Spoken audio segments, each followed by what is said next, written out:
everybody. Sitting here thinking I haven't done the adoption story yet for Addison.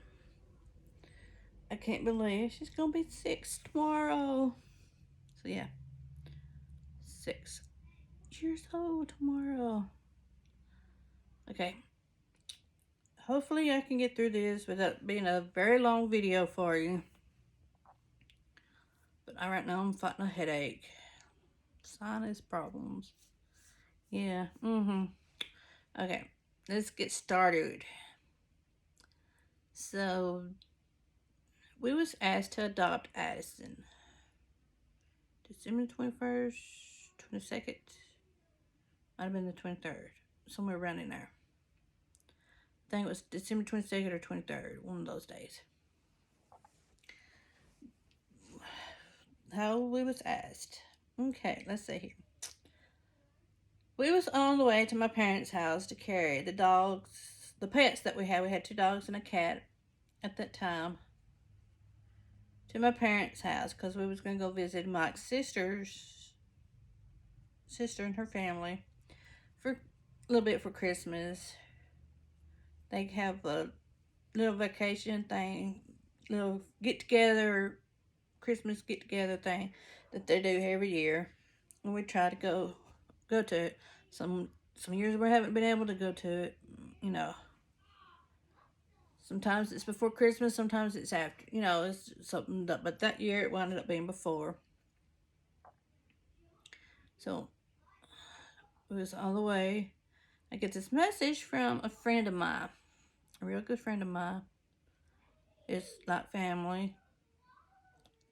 She was another military wife that I made throughout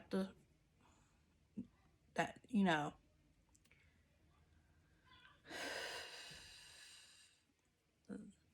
She sent me a message. She said,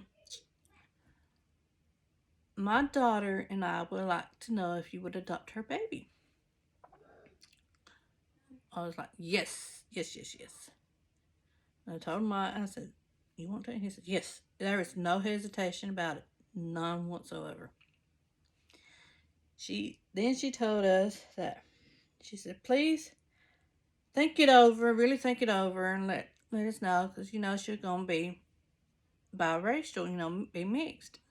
I was like, that's not a problem for us. We don't care what she, you know, she could be blue, purple, or green, or whatever, you know, she could be a Martian and we're still an alien or something, you know, we was still, you know, it did not matter to us.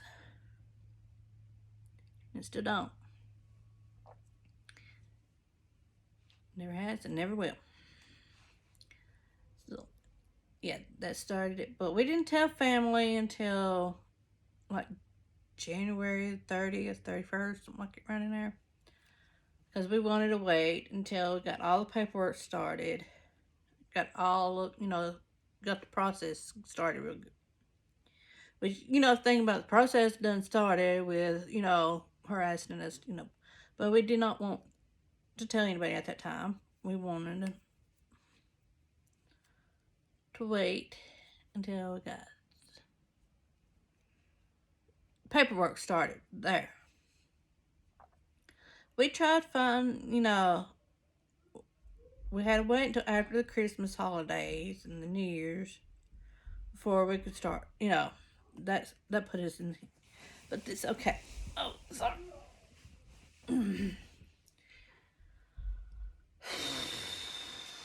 Sorry, okay. We tried calling lawyers around here that deals with family law and that also deals specialized in adoption too, laws. But we could never get them to either answer the phones or call us back or nothing, you know. Even right down to the receptionist, they would not make an appointment for us to come in and speak to the lawyer or nothing like that. They said they would have to call you back. And we could never get nobody to call us back. But we had done plan, even before we was asked to adopt her. We had done plan that we was fixing to start the adoption process anyways, because it was something we wanted to do. It's something that we felt like it was in our hearts to do. May have done told you about our struggles with infertility. If not, I'll get to that later, maybe in another video or something. But it seems like I did around Christmas or something like that. I told you about it. But anyways,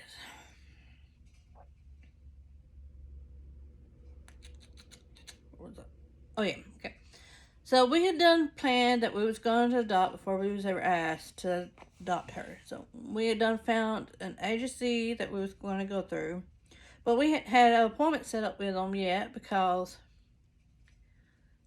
we was trying to save a little bit more money so we could pay for it. Adoption is not cheap, and it's not free. Yeah.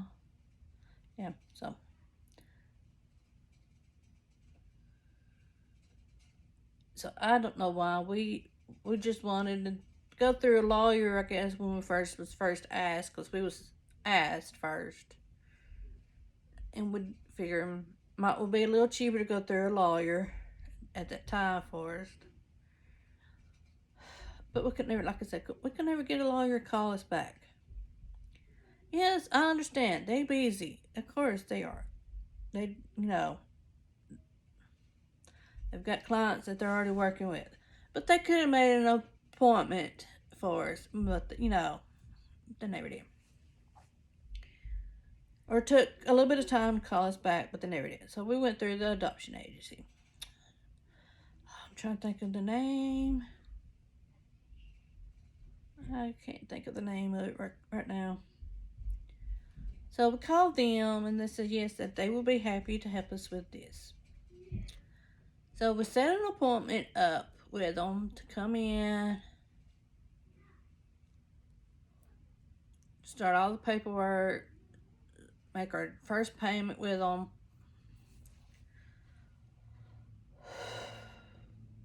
So we got started with all that. We had to fill out the application. We finally, I think we finally wound up telling family about it, because we needed letters from, people that know us and knows what kind of people we are and stuff like that for the adoption agency.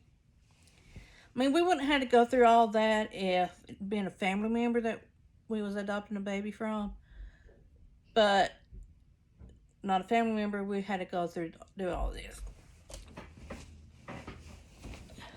I don't like her couch anymore. Okay, that's a different story, another story for another day. Okay. So we got all of that done. Got the paperwork started. Application filled out.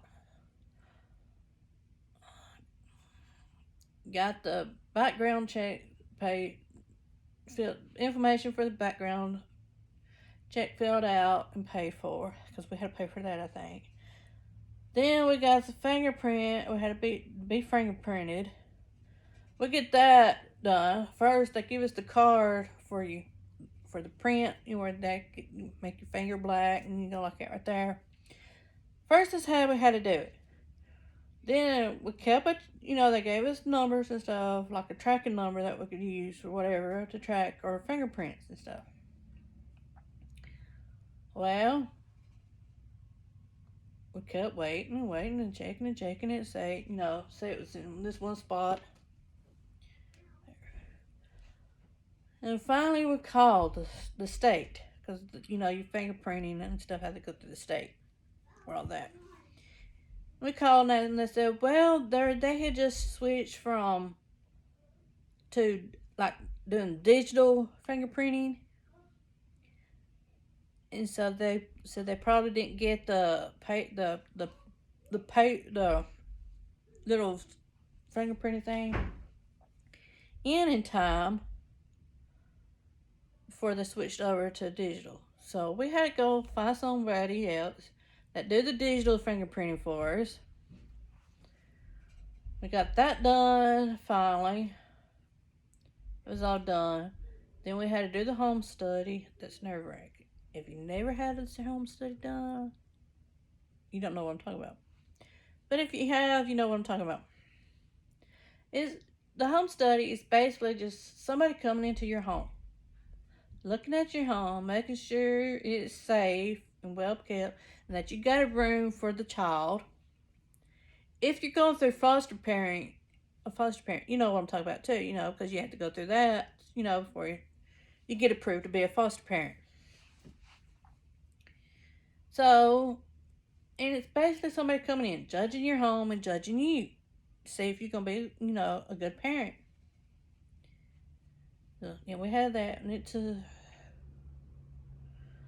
we did that. I was nerve-wracking that day. She talked to us together and separate, and like it's a social worker that comes out, and they have to talk to everybody that lives in your home. But it's just me and Mike lived here at the time. No, it's me, Mike, and Addison. So she didn't have that many people to talk to. Just. So she talked to us together, talked to us separate, looked at the home, and then she said she would let us know what she decides and everything. And she would let the adoption agency know.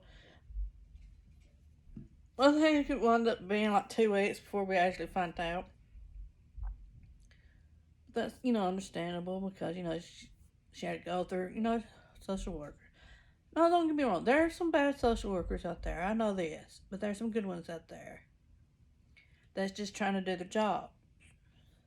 And they can only do so much for their job, Some of them get so many people, get too much piled up on them like that.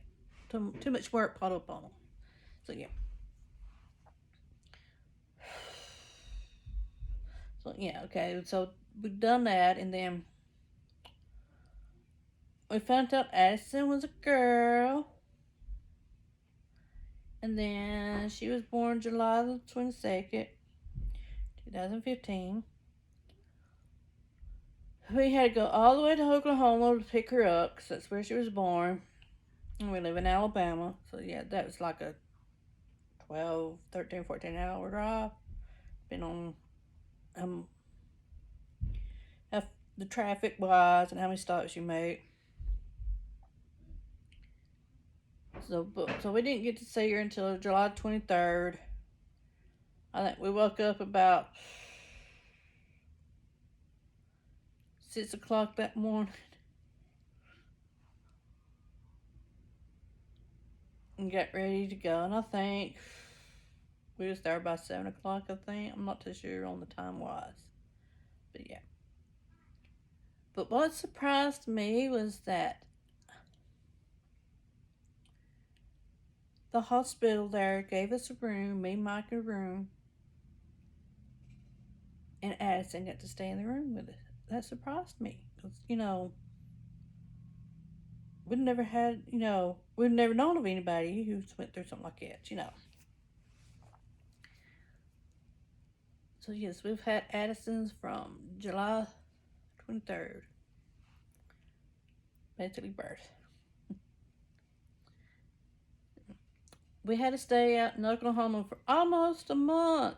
Yes, the reason why is that first we was told that we would probably only be out there for 2 weeks because we had to get permission from the state of Oklahoma to leave with Addison and permission from the state of Alabama to enter Alabama with Addison. It's just the laws. You have to pay attention to the laws. I know some people probably think, well, why did you just go ahead and go? But we didn't want to take that chance of being pulled over or something and being told, no, accused us. We wanted to do it the right way. So, yeah. Then from July until December, we had to find the rest of the money up to pay for the adoption, which I think we wound up having that paid for sometime in September, October 1. And then we got the adoption foundation, the court date for the foundation of the adoption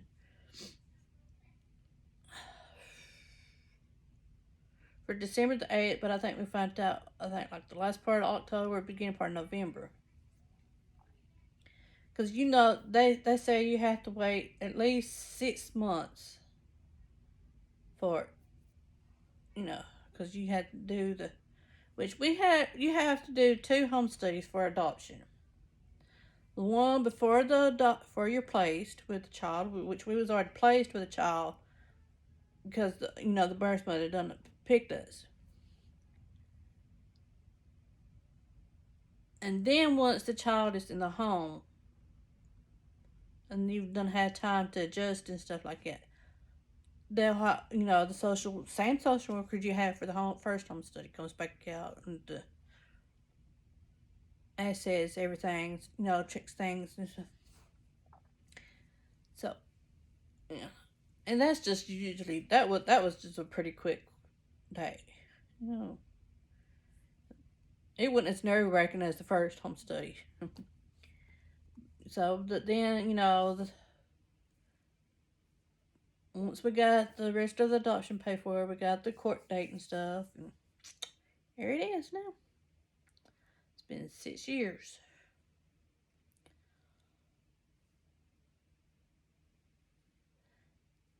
And we've been asked before that if we knew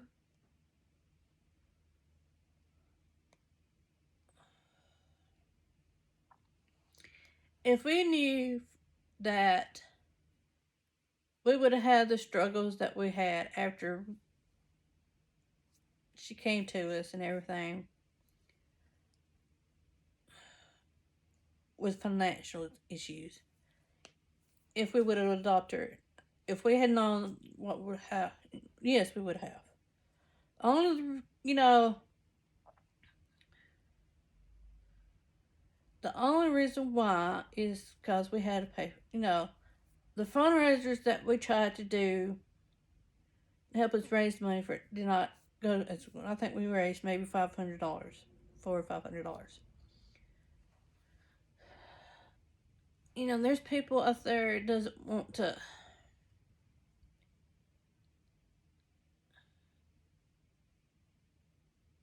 They want people, these mothers, birth mothers that want,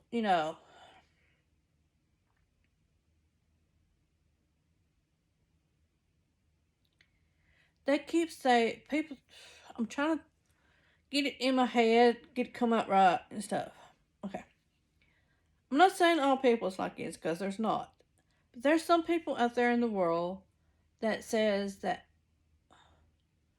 let's tell you, why don't you just go adopt? Just go adopt, go adopt, go adopt, go adopt. And, that they'll help you with adoption. They'll help you raise the money with the adoption, and that's it. And I'm not saying that's how it was for us, but I'm just saying that's how some people are. Then they never do. It takes a village. That there is an old saying. It says it takes a village to raise a child, and that's right. It takes a village to raise a child. It takes a village to adopt a child, and we didn't have that big of a village, I suppose, because we had to max out some credit cards. But the thing of it is, we wouldn't have had so much financial issues if I wound up having to have kidney stone surgeries, 2 of them back to back, pretty much. Yeah, back to back. So yeah, we had those medical bills from me that we had to pay too. So it wasn't really good adoption that put us in a financial issue.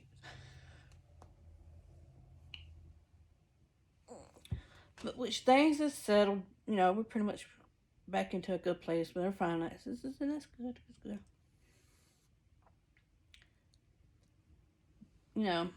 But yeah, if we had to make the choice all over again, we would choose to adopt Addison all over. Everything, even on her crankiest days, the days we have to get on to her so many times, we would still adopt her. She's the joy, our joy. There's nothing that we wouldn't do for her. And yes, we do. We've been planning on get back out to Oklahoma so way she can see her birth family again and everything. But it seems like every time we make a plan for it, something happens. Like last year we was gonna plan on carrying her out there in the springtime last year. Didn't get to happen because of coronavirus. Shut everything down. And now we're trying to figure out when we'll be able to have the money to carry her out there. Because we do want her birth family, her to know her birth family and everything. So yeah.